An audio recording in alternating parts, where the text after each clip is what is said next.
आप सभी का स्वागत है आपके चैनल निधि सफारी पर। आज की इस वीडियो में हम लोग जानेंगे संस्कृत में संख्याओं का ज्ञान। तो चलिए शुरू करते हैं। संस्कृत में 1 से 4 तक की संख्याएं 3 लिंगों के आधार 3 प्रकार की होती हैं। शेष सभी संख्याएं केवल नपुंसकलिंग में ही चलती हैं। संस्कृत की संख्याओं का ज्ञान इस प्रकार है।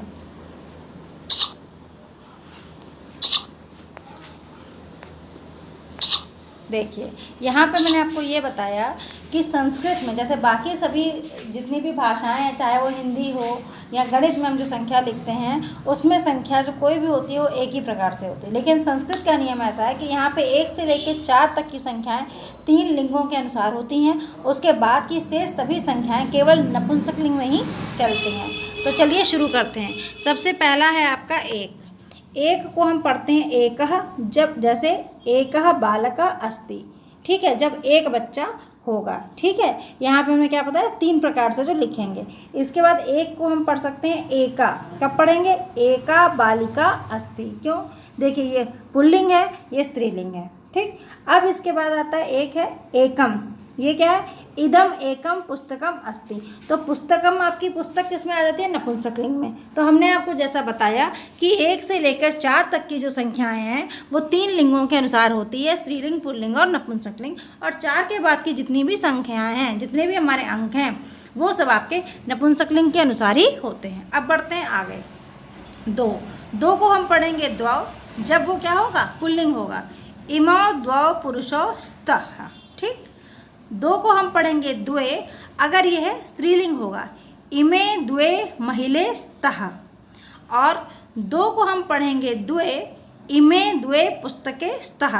तो यहाँ पे आप देख रहे हैं स्त्रीलिंग और पुल्लिंग के लिए, दोनों के लिए द्वे ही पढ़ते हैं, जबकि एक के स्थान में एकः, एका, एकम, तीनों अलग अलग तरीके से उच्चारित किया जाता है। अब पढ़ते हैं आगे संख्या 3 के लिए। देखिए, संख्या 3 को हम कैसे पढ़ते हैं वो समझिए। संख्या 3 को हम पढ़ते हैं त्रयः। क्या पढ़ते हैं? त्रयः। इत्र त्रयः पुरुषा सन्ति। तो जब पुरुष की बात की जाए, यानी पुल्लिंग की बात की जाए, फिर 3 को पढ़ेंगे तिस्त्रः। कब पढ़ेंगे? जब स्त्रीलिंग होगा। इमा तिस्त्रः महिलाः सन्ति। फिर 3 को हम पढ़ेंगे त्रीणि। इमानी त्रीणि पुस्तकानि सन्ति, यानी कि जब नपुंसकलिंग कोई चीज़ होगी तो हम उसे उच्चारित कैसे करेंगे? त्रीणि। फिर बात आती है संख्या 4 की, चत्वारः। पुल्लिंग में पढ़ेंगे चत्वारः, इसे चत्वारः पुरुषाः सन्ति। फिर है 4, इसको पढ़ेंगे चतुरः। कब पढ़ेंगे? जब ये स्त्रीलिंग होगा। इमा चतस्रः महिलाः सन्ति। फिर आता है 4, अगेन यह है नपुंसकलिंग के लिए चत्वारि। इमानि चत्वारि पुस्तकानि सन्ति, ठीक है। यहाँ पे देखिए, आपको परीक्षा में कैसे पूछेंगे, आपको एक वाक्य दे देंगे, उसमें लिंग के अनुसार, क्योंकि ये लिंग के अनुसार ये संख्या 4 तक होता है, तो वहाँ पे वो गलत रख देंगे और आपसे पूछेंगे किस में गलती है, शुद्ध कीजिए, या इस प्रकार के कुछ भी विकल्प दे सकते हैं। अब देखिए, 5 को हम संस्कृत में पढ़ते हैं पंचः। फिर है 6 को पढ़ते हैं षष्ठः, मतलब षष्ठ, ठीक। फिर 7 को पढ़ते हैं सप्तः। 8 को अष्ट और अष्टौ दोनों पढ़ा जाता है, ठीक है, दोनों ही नपुंसकलिंग में आता है। आगे बढ़ते हैं। संख्या 9, संख्या 9 को पढ़ते हैं नव। आपने सुना ही होगा नवरात्रि जो होता है। 10 को बोलते हैं दशः। 11 को कहेंगे एकादश। 12 को कहेंगे द्वादश। कैसे? 1 + 10 एकादश, 2 + 10 द्वादश। 13 को कहेंगे त्रयोदश। 14 को कहेंगे चतुर्दश। 15 को कहेंगे पंचदश। 16 को कहेंगे षोडश। 17 को कहेंगे सप्तदश, 7 + 10, ठीक है। 18 को कहेंगे अष्टादश, 8 + 10। 19 को कहेंगे नवदश। क्या कहेंगे? नवदश भी कहते हैं और एकोनविंशति भी कहते हैं, क्योंकि विंशति का मतलब होता है 20। विंशति का मतलब क्या होता है? 20। तो 20 में से एक घट गया तो हम इसे एकोनविंशति भी कहते हैं, या नवदश, यानी कि 9 + 10 यानी कि 19। यानी कि मतलब क्या हुआ? 19 के लिए हमारे पास 2 शब्द हैं, उसे हम नवदश भी कह सकते हैं, एकोनविंशति भी कह सकते हैं। बढ़ते हैं आगे।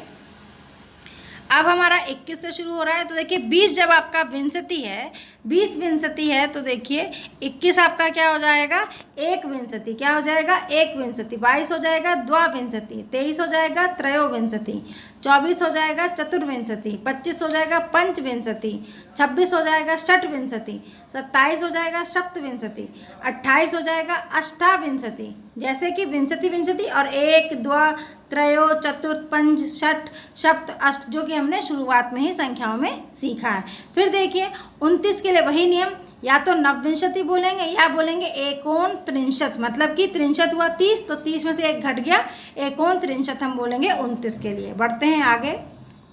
अब हमारी संख्या आ गई 31। 31 को हम क्या कहेंगे, 30 जब आपका त्रिंशत है तो 31 को हम कहेंगे एक त्रिंशत, क्या कहेंगे, एक त्रिंशत। फिर 32 को द्वात्रिंशत, 33 को त्रयंशतः, फिर 34 को चतुस्त्रिंशतः, 35 को पंचत्रिंशतः, 36 को षटत्रिंशतः, 37 को सप्तत्रिंशतः, 38 को अष्टात्रिंशतः, 39 को देखिए नवत्रिंशतः या फिर एकोन चत्वारिंशतः। ठीक है, आगे बढ़ते हैं। आपको जैसा बताया कि 40 को कहेंगे चत्वारिंशतः, ठीक है, चत्वारिंशत, तो उसी में से एक घट गया तो एकोन चत्वारिंशत हुआ होगा 39। अब आते हैं 41 से, तो जब 40 आपका है चत्वारिंशतः तो उसी में एक बढ़ जाएगा, ठीक है, तो क्या हो गया, एक चत्वारिंशत आपका 41 हुआ। 42 क्या होगा, द्विचत्वारिंशत या द्वाचत्वारिंशतः, ठीक है। 43 के लिए कहेंगे त्रिचत्वारिंशतः या त्रयश्चत्वारिंशतः, ठीक है। फिर 44 को कहेंगे चतुश्चत्वारिंशतः, 45 को कहेंगे पंचचत्वारिंशतः, 46 को कहेंगे षटचत्वारिंशतः, मतलब कि चत्वारिंशतः आपको बोलना है 40 और उसमें आगे 1 2 3 इस तरीके से एक द्वि त्रि लगाना है, तो ये हो गया 46। फिर आपका 47 आता है सप्तचत्वारिंशतः। 48 के लिए हम क्या कहते हैं, अष्टचत्वारिंशतः या अष्टाचत्वारिंशतः, ठीक है। फिर आता है 49 के लिए नवचत्वारिंशतः, या देखिए 50 को हम कहते हैं 50, तो 50 में से एक घट गया, एकोन 50, ये आपका हो गया 49 और 50 क्या हुआ 50। तो हमने 50 तक की गिनती सीखी। अब आगे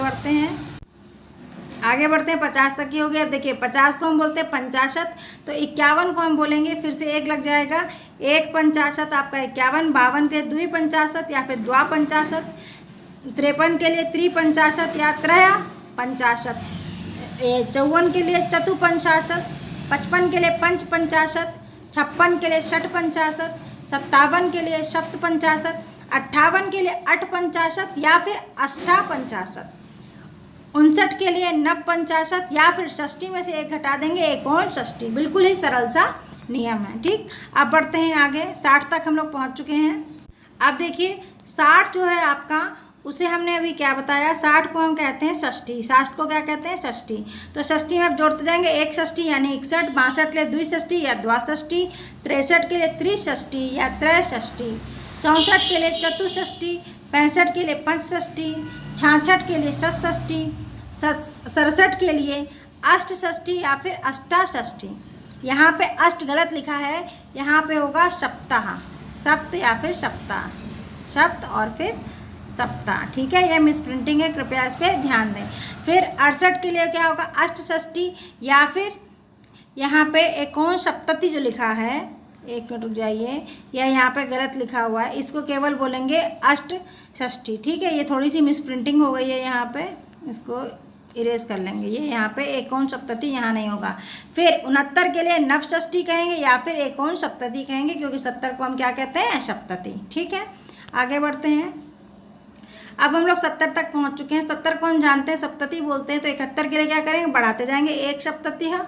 72 के लिए द्विसप्तति या फिर द्वासप्तति, 73 के लिए त्रिसप्तति या फिर त्रयसप्तति, 74 के लिए चतुसप्तति, 75 के लिए पंचसप्तति, 76 के लिए षटसप्तति, 77 के लिए सप्तसप्तति, 78 के लिए अष्टसप्तति या फिर अष्टासप्तति, ठीक है। तो इसके पहले यहाँ पे जो 8 वाला था, यहाँ पे अष्टषष्ठी या फिर अष्टाषष्ठी होगा, ठीक है। यहाँ पे जो मिसप्रिंटिंग थी वो क्या थी, ये दोनों जो अष्टषष्ठी और अष्टाषष्ठी है वो इस 78 के लिए था, और 60 ये 67 के लिए क्या होगा, सप्तषष्ठी, ठीक है, पहले आप लिखेंगे शब्द और फिर उसके आगे क्या लिखेंगे, षष्ठी। ठीक है, आगे बढ़ते हैं। यहाँ पे हम आ गए थे कहाँ तक, सप्त सप्तति तक आ गए थे। फिर 78 को हमने कहा अष्ट सप्तति या अष्टा सप्तति। उसके बाद आपका आता है ये 79, तो नव सप्तति बोलेंगे या फिर एकोनशीति, क्योंकि ये क्या है, अशीति। 80 क्या है, अशीति। फिर 81 हो जाएगा एकाशीति, 82 हो जाएगा द्वाशीति, 83 हो जाएगा त्रयशीति। आगे बढ़ते हैं। फिर आपका 84 हो जाता है चतुर्शीति, 85 हो जाता है पंचाशीति, 86 हो जाता है षटशीति, 87 हो जाता है सप्ताशीत, इसके बाद 88 हो जाता है अष्टाशीति। ठीक है, और 87 आपका सप्ताशीति। फिर ये क्या बोलते हैं इसको, फिर आपका आ जाता है 89। 89 को हम क्या कहते हैं, नवाशीति।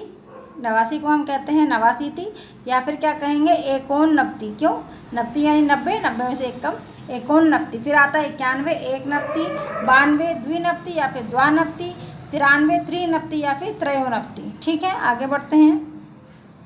इसके बाद आपका थोड़ा सा ऊपर कर दें, हाँ। अब देखिए 94 के लिए हम कहेंगे चतुर्नवति, 95 के लिए कहेंगे, पेंसिल ले लें, ये चतुर्णवति। ठीक है, फिर 95 के लिए पंचनवति, 96 के लिए षष्ठनवति, 97 के लिए सप्तनवति, फिर 98 के लिए अष्टनवति या फिर अष्टानवति, और 99 के लिए नवनवति या फिर एकोनशतम। क्यों, क्योंकि 100 को क्या कहते हैं, शतम। तो जब 100 शतम है उसमें से एक घटा देंगे 99, यानी कि एकोनशतम। क्लियर है। तो जैसा हमने बताया 100 को क्या बोलते हैं, 100 को बोलते हैं शतम। फिर अब 101 तो क्या होगा, एकाधिक शतम। ठीक है, 102 को क्या कहेंगे, द्व्यधिक शतम। 103 को कहेंगे त्रयधिक शतम। 104 को कहेंगे चतुर्धिक शतम।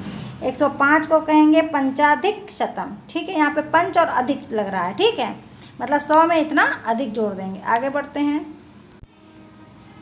फिर 106 आपका आ गया है। 106 को हम कहेंगे षष्टाधिक शतम।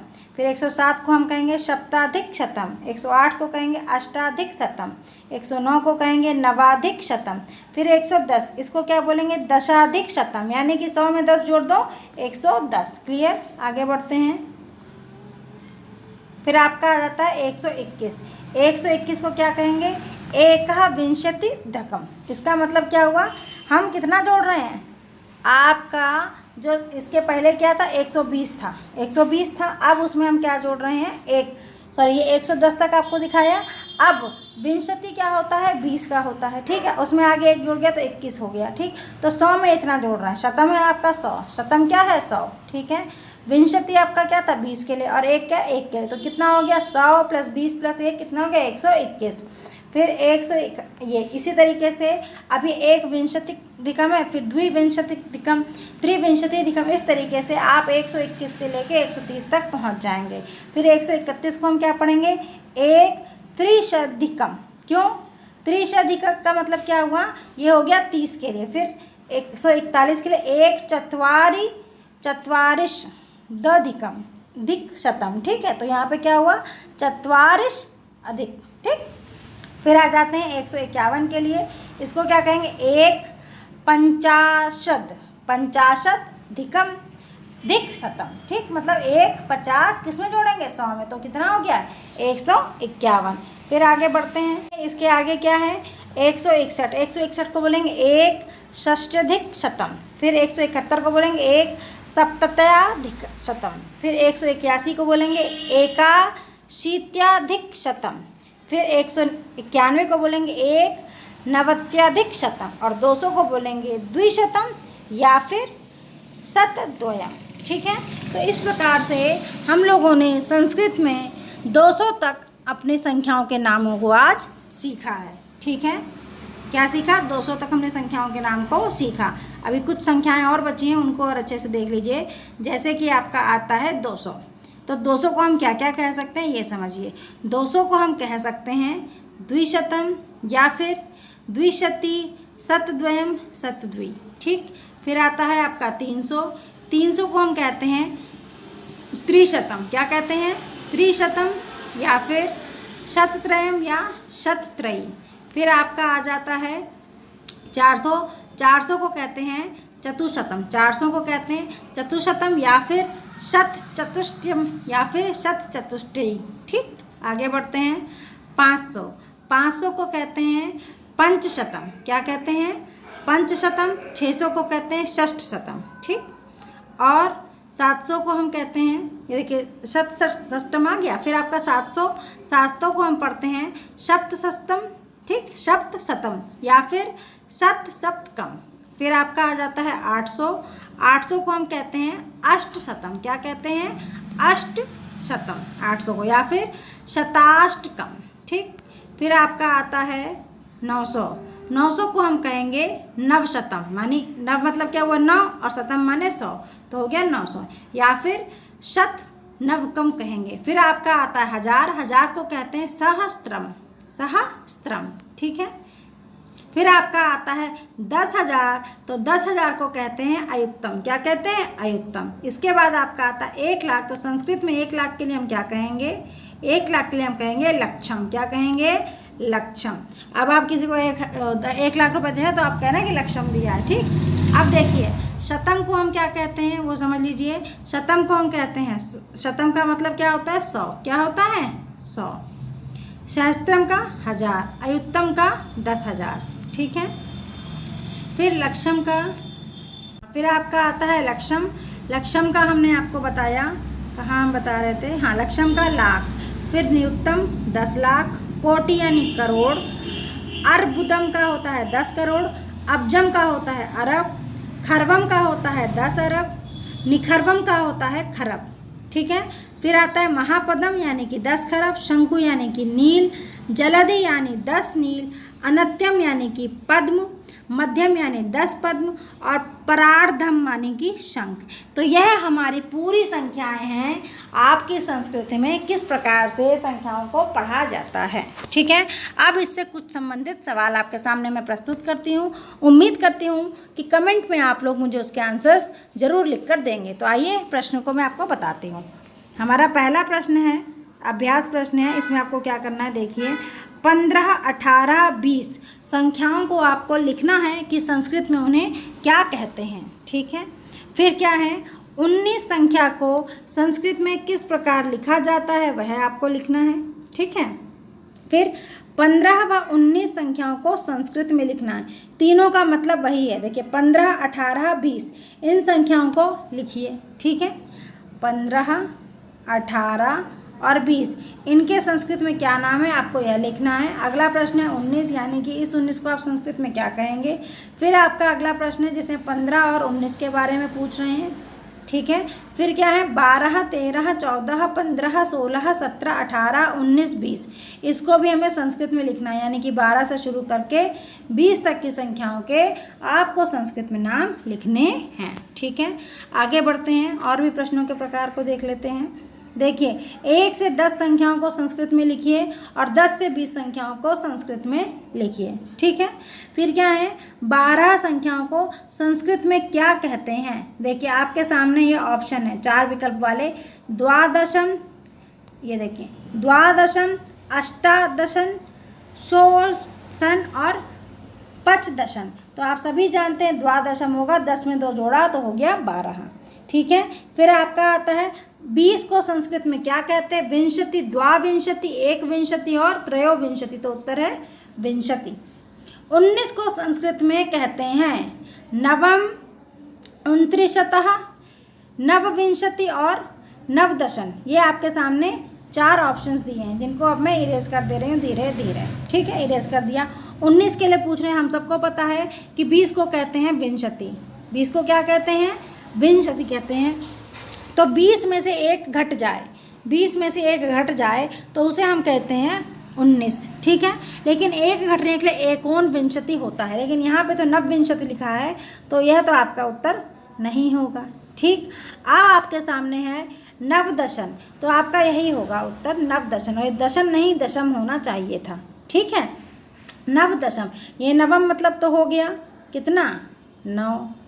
उनत्रिशतः, उनत्रिशतः मतलब क्या हुआ 30 में एक घटा दो, तो यह आपका हो जाता है यह 29। ठीक, नवविंशति का मतलब क्या हुआ 20 में 9 जोड़ दो, तो ये इतना हुआ, ठीक है। तो नव दशम होगा। आगे बढ़ते हैं अगले प्रश्न की ओर। चतुर्दशम का अर्थ क्या है? तो दशम मतलब हो गया 10 और चतुर मतलब 4, तो 10 और 4 14 आपका उत्तर हो जाएगा। तो स्टूडेंट्स या फ्रेंड्स, आपको ये प्रश्नावली कैसी लगी ज़रूर कमेंट में बताएं। उम्मीद है वीडियो आपको अच्छा लगा होगा। अच्छा लगा है तो लाइक शेयर करना ना भूलें। चैनल पे पहली बार आए हैं, इसी तरीके की वीडियो देखना चाहते हैं तो चैनल को सब्सक्राइब कीजिएगा। मिलते हैं एक नए वीडियो में नए टॉपिक के साथ, तब तक के लिए नमस्कार।